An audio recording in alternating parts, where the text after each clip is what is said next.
मीरा भाईंदरमध्ये हिंदू हृदय सम्राट स्वर्गीय बाळासाहेब ठाकरे मैदानामध्ये दरवर्षीप्रमाणे याही वर्षी शिवसेना व नागोबा फाउंडेशनद्वारा आयोजित नवरात्र उत्सव रास गरबा मोठ्या उत्सवात व आनंदात साजरा केला जात आहे। मीरा भाईंदरमध्ये देवीच्या भक्तांची सर्वात मोठ्या संख्येने उपस्थिती असणारा हा गरबा ओळखला जातो। नागोबा फाउंडेशनचे अध्यक्ष श्री शंकर विरकर भाई यांना एवढ्या मोठ्या प्रमाणात भक्तांची उपस्थिती कशी काय हे विचारले असता शंकर विरकर भाई यांनी आपल्या भावना व्यक्त करताना म्हणाले की इथे कोणत्याही प्रकारचा जात धर्म न पाहता तसेच कोणत्याही प्रकारचा भेदभाव न करता एकदम भक्तिभावाच्या रंगात रंगून हा नवरात्र उत्सव साजरा केला जातो, म्हणून येथे हे विशाल सागराचं रूप पाहायला मिळते। प्रथम मी आज हा नवरात्रीचा 8वा दिवस आणि आज 8व्या दिवशी मी सर्वांना नवरात्रीच्या हार्दिक शुभेच्छा देतो। या मीरा भाईंदर परिसरामध्ये सर्व धर्माची जातीची लोक राहतात। गुजराती जैन समाज आहे, मारवाडी समाज आहे, मराठी समाज आहे, साऊथ इंडियन समाज आहे, मुस्लिम समाज आहे। पण एक असं व्यासपीठ तयार नव्हतं। पाठीमागच्या 3 वर्षापासून 2013 पासून हा उत्सव साजरा करण्यात आलेला आहे या हिंदू हृदय सम्राट बाळासाहेब ठाकरे मैदानावरती।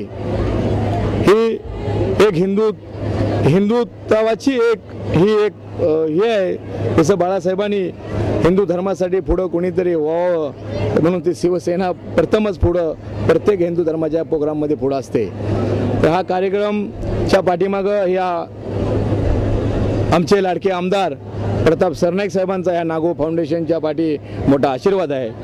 आणि हे शिवसेनेचे आमदार प्रताप सरनाईक साहेब यांना पण मी आज तुमच्यातून धन्यवाद देतो की अशा नागो फाउंडेशन या ट्रस्टीला एवढं उभा राहिली की ह्या मीरा भाईंदरमध्ये एकमेव जर गरबा कुठला बोललं तर मी माझी मुलाखत घेण्याबरोबर तुम्ही ह्या आलेल्या जनतेची मुलाखत घेतली तर ती सांगतील फक्त हिंदू हृदय सम्राट बाळासाहेब ठाकरे मैदानावरती नागोबा फाउंडेशन शंकर विरकरची होती अशी।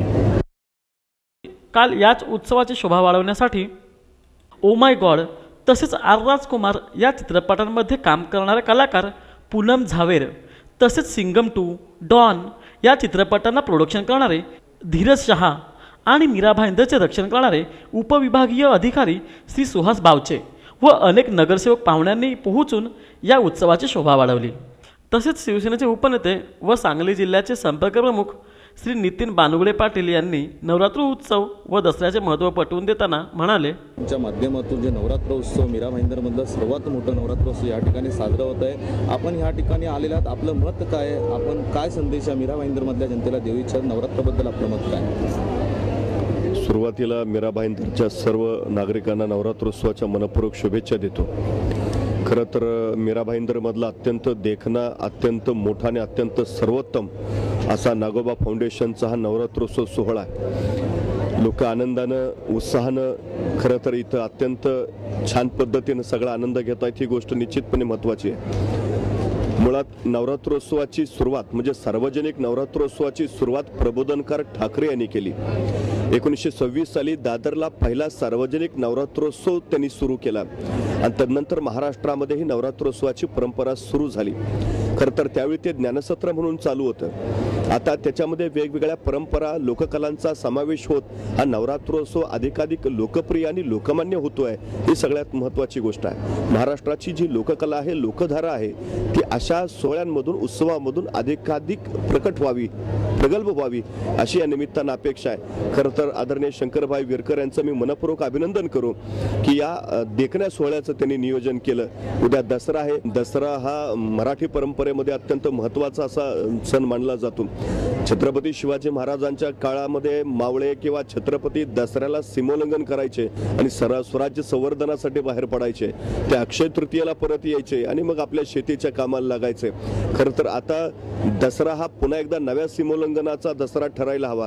जे जे वाईट आहे, जे जे विनाशक आहे, जे जे विघातक आहे ते सगळं संपून जावं आणि घातक अशा रावणी प्रवृत्तीचा नाश व्हावा आणि खऱ्या अर्थानं रामराज्याचा विकास व्हावा अशी अपेक्षा आहेत. आणि येणाऱ्या दसऱ्याचं सीमोल्लंघन हे उत्तम पद्धतीनं, अधिक आनंदानं, अधिक उत्साहानं आणि मराठीपणाच्या सत्वानं आणि तत्वानं साजरं व्हावं अशी अपेक्षा व्यक्त करतो. नागोबा फाउंडेशनचे व्यवस्थापक निखिल तावडे यांनी नागोबा फाउंडेशनचे अध्यक्ष श्री शंकर विरकर भाई यांनी रासगरबा रूपी लावलेल्या रोपाचे रूपांतर वृक्षात कसे झाले याची सविस्तर माहिती दिली. मीरा भाईंदरमधील जनतेला किंबहुना या मीरा भाईंदरमधील शहरामधील अनेक जाती धर्माचे लोक जे राहतात त्यामध्ये गुजराती मारवाडी समाज आहे आणि मराठी समाज हा असा आहे की जो सर्व धर्माला आपल्यामध्ये सामावून घेतो. मग हिंदू असू दे, मुस्लिम असू देत, गुजराती असू दे, ख्रिश्चन असू दे, सर्व बांधवांना सामावून घेणारा असा मराठी समाज आहे. आणि नागोबा फाउंडेशनच्या वतीने आमचे आदरणीय शंकरभाई विरकर यांनी एक संकल्पना मांडली 3 वर्षापूर्वी. यांनी त्या हिंदुहृदय सम्राट शिवसेना प्रमुख बाळासाहेब ठाकरे मैदानावरती एक बीज रोवलं, दांडिया रास गरबा रासचं. आणि 3 वर्षामध्ये त्याचं मोठं वटवृक्षामध्ये रूपांतर झालं. याच्यामध्ये आमच्या नागोबा फाउंडेशनचे अध्यक्ष माननीय शंकरजी विरकर साहेब, तसेच या ठिकाणचे स्थानिक आमदार माननीय प्रतापजी सरनाईक साहेब यांचा बहुमोलाचा वाटा या सर्व व्यवस्थापनामध्ये जे सदस्य आहेत, जे कार्यकर्ते आहेत, त्यांची मेहनत आज इथे फळाला आलेली आहे. मला फक्त एवढंच सांगायचं आहे की ह्या ग्राउंडमध्ये जो काही नवरात्र उत्सव होतो त्यासाठी जसं नागोबा फाउंडेशनचा हातभार आहे तसं तिथे येणारे सर्व समाजाचे गुजराती मारवाडी सर्व समाजाचे हातभार आहेत. मी सर्वांना विनंती करतो असं दरवर्षीप्रमाणे प्रेम वाढवत राहावं आणि या ठिकाणी आपले मनोगत मला व्यक्त करायला दिले याबद्दल मी मुंबई बसचे आभार मानतो. धन्यवाद.